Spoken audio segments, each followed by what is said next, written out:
for Gabrielle and Izaac, where are you excited to see your characters go this time around? And do you feel that fans have already accepted these characters into their hearts? Because we have. Oh, that's so sweet. Yeah, I mean, I'm over the moon that we get to come back for season 2 and really explore where Elle came from. Season 1, she was kind of just this rough and tough, prickly character that got Sam out of his shell and got to explore the world with Gizmo and the whole gang. But now we get to find out where she came from, why is she the way that she is. And as an actor, that is a true gift that the writers kind of gave to me, is that, we get to really dive into this character and find out who this girl is. So I think that's what I'm most excited for in season 2 and excited for fans to see, is the growth and her emotional journey and her moral journey. I mean, I think that Sam, it's the same, he's kind of just growing as a person and it's more like as a character as we see him progress closer and closer towards being that Sam that we know from the original film. I think that like Sam is kind of embracing a more like adventurous, more outgoing, more rebellious side of himself. He wants to be more of a person who decides things for himself rather than other people deciding things for him, but at the same time still following a role model, which in this case is Chang. And so we get to see more of that in the season 2. So Yeah, and for Sam, I feel like he's an altruist and he goes out of his way to help people whenever they're in need. Do you find yourself acting that kind of way with that attitude in real life now? oh man, I hate social interaction with strangers. And like if someone really needs help, I'll obviously go help them, but like if someone's tying their shoe and they like can't do it properly and like there's like a bunch of other people around, I'm like, you know what? Hopefully someone else will help you. And if someone doesn't, like, sorry for you. You I could have do not lied. You want to could have talk. just said, "Yes, I help people all the time. I'm a great person." Love But yes, the I help people all the time and I am a great person. There you go. Now the news Wonderful. article is gonna be jerk actor won't help Terrible actor lady doesn't tie help someone shoe. tie his shoe. It's so awesome to see Sam progress and also get a hat in this. The kid with the hat, I thought that was really fun.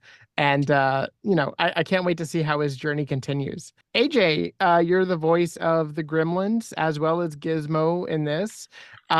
It's not easy making Gremlin sounds intelligible, but it's so fun to hear when you do it. Thank you. I guess, do you prefer voicing the evil Gremlins over Gizmo, or does Gizmo take the cake for you? I mean, Gizmo's obviously he's top dog, but I do love the evil gremlins. Sometimes more depending on what the scene is because they're so chaotic and mischievous, and it's not just me doing them too. I think Great Lyle and Eric Bauza are also doing some of the evil gremlins as well as other creatures and stuff. But we all get about a third of them, Nice. which is a lot of fun because I'll be like, "Oh, that one was me. Oh, that guy that exploded was me." But yeah, I Gizmo has my whole heart, but I will say that sometimes I think the evil Mogwai are more fun just because it's you're it's just this gross, wet, weird, evil voice that you don't get to do anywhere else. And I heard you singing as Gizmo in this new season. Did you go back and listen to Howie Mandel sing, or Yeah. like what was that process like? Weird. But singing is Gizmo's hard because it's the lullaby, which we did in the first episode. I was very concerned with because it's also, to my knowledge, listening to the original auto-tuned to some degree or pitched up. You can hear there's sort of a slight digital alteration, and so I was like, please help me. I don't know if they did, but it is very nerve-wracking because when you're talking as Gizmo, you're not using your whole vocal range. You're just everything's in there and it's small. Gotcha. I love the shirt, by the way. Oh yeah, this is our crew shirt that no one but me got because I begged and stole, and yeah. So you guys got to make a full evil stink. I keep gremlin. telling them they got to make noise and be like, "Where's my shirt?" Where's my shirt? I I also know, want I a feel like second it's one. too late now. I feel like if I yell about the shirt, it's like, girl, where were you? Where were you years ago? Like, why are You you didn't so close to know. the shirt now? Blame me. Be like, AJ said that I AJ needed told me to. to. Hmm. All AJ's fault. Everything's AJ's fault. For Gabrielle, Elle is dealing with a lot this time around. She's looking for her mom while also helping Sam along his journey while he's trying to save the city along with Chang. What was I guess was it a bit of a balancing act between the two sides of her character, or did it come naturally to you? Like, oh, okay, this makes sense, and was it easy to play both sides? I don't know if it was easy, but it just kind of made sense. It made sense that, there's no such thing as a bad person, in my opinion. I think that there are things that make them do bad things. There's a catalyst for them to make bad choices.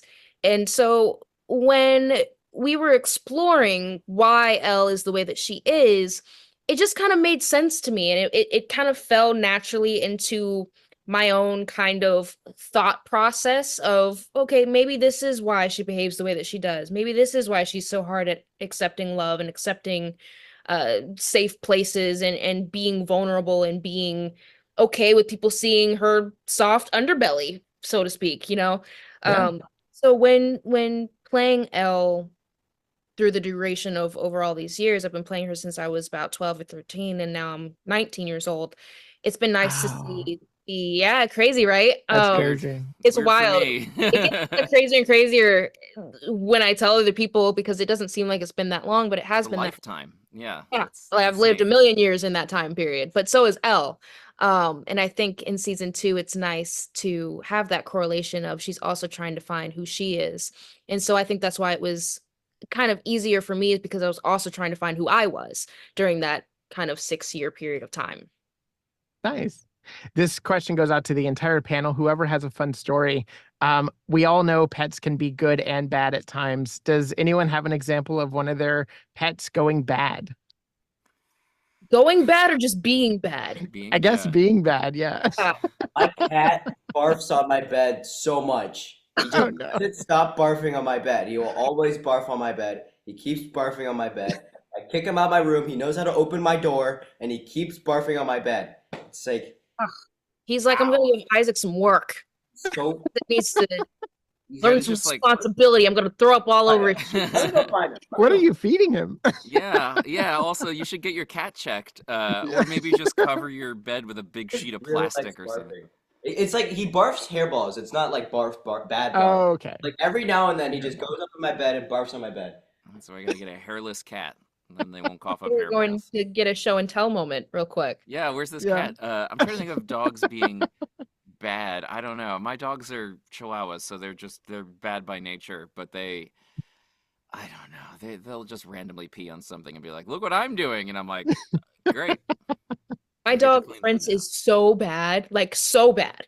He hates men. So when he was a puppy, and he still kind of does this now, he would hide underneath our sofa and he would wait for my dad to pass by, and he would just jump out and latch onto the back of my dad's pajama Oh pants my because he's a God. small dog. He's a Maltese. And he would just hang while my dad was walking. Like eventually my dad just kind of got used to it and was like, here's my keychain, like it's That's crazy. He amazing. hates men. Yeah. That's Especially just that's straight up a droopy cartoon. it's like literally something you would see in a cartoon. Yeah. Yeah. Oh That's my gosh. amazing. Droopy, like Droopy Puppy cartoon? Is that what you like? Yeah, Tex Avery, Droopy, and the Big Bad Wolf. Whenever they did those pairings, and Yes. yeah, he'd always have a dog like bite his butt, and like you have to walk around and take off his pants, and the dog would still be there. Yeah. It's truly what it's like. Truly. So, did you get the cat? There's the cat. There's Isaac's cat. Isaac, Oh, This one doesn't show off like the cat. barfing. The barfing one is somewhere else. This one likes to Oh, fight other cats. Oh, oh, nice. okay. Likes other cats. oh. So he's another bundle of trouble, but they're both awesome. I love them both. There are some tough themes on display in this series, such as immigration, distant family, loyalty. What surprised you most about the Wild Batch that you didn't expect to see from where the Secrets of the Mogwai left off? Oh. Doesn't What's- go to anyone. Forte. That's it. I wasn't expecting Will Forte to show up. Oh. Not a theme at all. But I was like, MacGruber's in this. That took me by surprise. But themes, I don't know. There's so many surprise things too when it comes to the horror element too. That it always, I'm like, wow, we did that. That's awesome. So I wouldn't necessarily say theme, but there's a lot of momentary things that happen that are fun and surprising and surreal and zany. Well, we had the zombies in the first season, and I'm The glad that jumping like zombies are so funny and amazing. yes, the undead kind of came back already in this one. Yeah, I don't want to spoil anything, but there's a lot of really fun, especially with mythology. They do so many things with myths and stuff that are just stuff I've never seen before that I love. Yeah. Sorry, you guys go ahead. I mean, as far as surprising things, I really think just the emotional journey of all of our characters, the growth of Sam, Gizmo, I loved Gizmo's storyline because I think it's relatable in the sense of a lot of the times we try very hard to be perfect.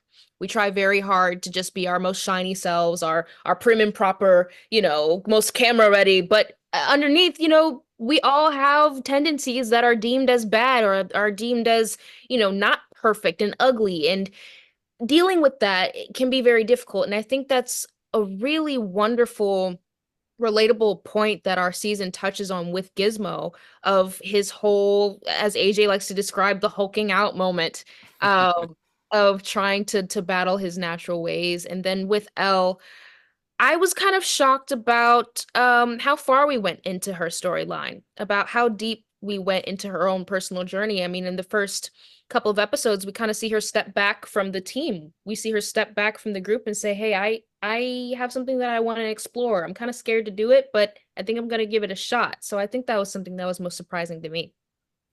That's great. Something that was surprising is, I mean, just like AJ is the guest star cast list, specifically Simu coming on is like pretty crazy to me. But I mean, in terms of like themes, I think like I mean, you mentioned it like this theme of immigration of how we're moving from China to Americas, and I think like that theme is, I mean, it's inspired by C's grandfather, and that's kind of where this whole like thing from moving from Americas to San Francisco specifically, because San Francisco at the time back in the 1920s was one of the biggest cities in California and had the biggest Chinatown, and that's where a lot of Chinese people would immigrate to and find refuge. So that's a pretty cool theme. I think it's a cool little piece of history and Easter egg. I love that.